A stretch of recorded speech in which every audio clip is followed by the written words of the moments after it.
What's the best Shure microphone for podcasting? Not named SM7B? We're about to find out. For years, the ubiquitous podcasting and live streaming microphone has been the Shure SM7B. But $400 is a steep asking price for an investment in a hobby. In my almost 16 years of podcasting, I've heard the SM58 used by many podcasters. However, as video has taken off, it has become more and more about the look of the microphone, which is why Shure came out with the MV7 and the MV7X. I'm Hank for Free Podcast Tools, and it's time to get into it. At the time of this recording, the Shure MV7X retails for $179, and the Shure SM58 retails for $99.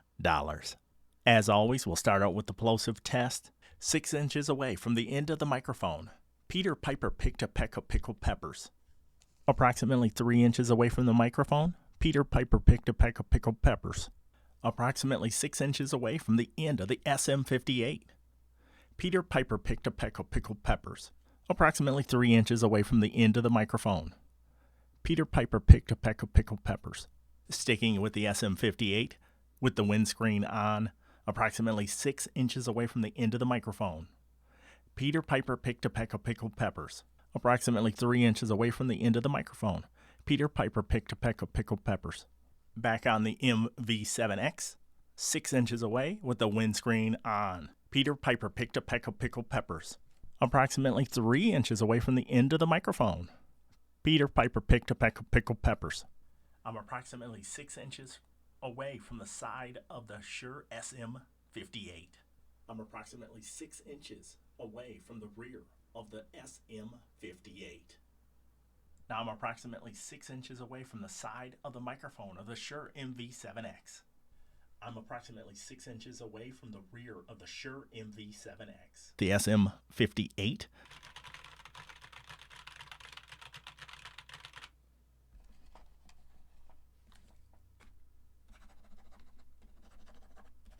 Now switching over to the MV7X.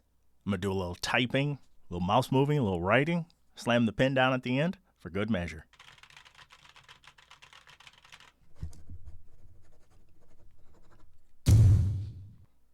When it comes to the look of the microphones, do I really have to go into this? The MV7X has that on-air look to it that you'll be proud to have on your stream, while the SM58 is built like a tank, but it looks more like something you'd see on stage at a concert. And lastly, what about the sound? Right now, I'm on the Shure MV7X. How does it sound in comparison to the Shure SM58? Now I've switched over to the Shure SM58. How does it sound in comparison to the MV7X? Which one do you prefer? I'll switch back one more time. Back on the Shure MV7X. How does it sound to your ears in comparison to the Shure SM58? Let's switch back to the 58 one more time. Back on the Shure SM58. How do you like the sound of it in comparison to the MV7X? This is the Shure SM58. I'm going to start editing this video together, and then I'll come back with my final thoughts and an overall winner in my opinion, and you can enter your opinion down in the comments below. But if you're getting value out of this video, please like this video, subscribe to my channel, and share this channel with other people who would be interested in this type of content. While I'll say neither the SM58 or the MV7X are going to win any design awards for rejecting plosives, I think it was pretty clear that the SM58 did a better job of off-axis and rear rejection, and quite possibly ambient noise as well. When it comes to looks, there's no competition. The MV7X dominates that category. And when it comes to sound, on my voice, I like the sound of the MV7X better than I did the SM58. The SM58, to me, sounds a little muddy on my voice, but I felt like the MV7X adds some clarity to my voice. And like I said, that's due to my particular voice, in my opinion.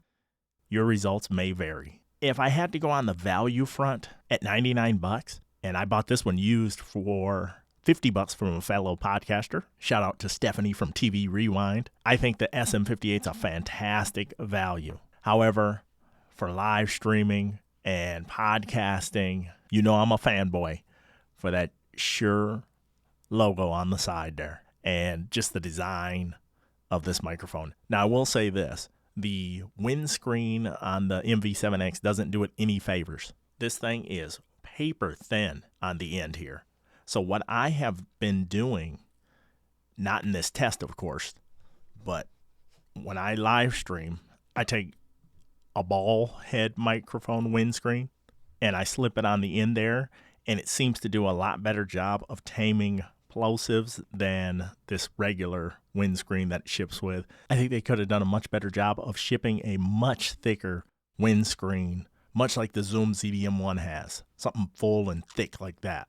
So overall, for me, I would go with the MV7X, and if I didn't have an audio interface, I'd get the MV7 with the USB capability. But what do you say? I would love to hear your thoughts in the comments below. Until the next time.